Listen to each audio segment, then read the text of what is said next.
ഈ ആധുനിക സമൂഹത്തിൽ 90% മനുഷ്യരും ഞാൻ, എൻ്റെ എന്ന സ്വാർത്ഥപരതയിൽ ഒതുങ്ങിക്കൂടുകയാണ്.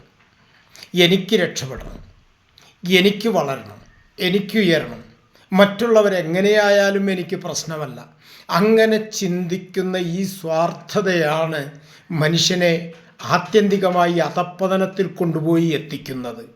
അതിനുവേണ്ടി അവൻ ചെയ്തു കൂട്ടുന്ന ഓരോ ദുഷ്കർമ്മ സഞ്ചയങ്ങളും ഒടുവിൽ അവന് തന്നെ വിനയായിത്തീരും എന്ന് നമ്മൾ ചിന്തിക്കാറില്ല.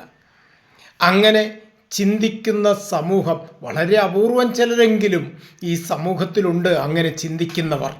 അതുകൊണ്ടല്ലേ അടിസ്ഥാനപരമായി ഈ സമൂഹം കുറേയെങ്കിലും ധാർമ്മിക മൂല്യതയോടുകൂടി നിലനിൽക്കുന്നത്. ഇത് നമ്മൾ ചിന്തിക്കേണ്ടതാണ്.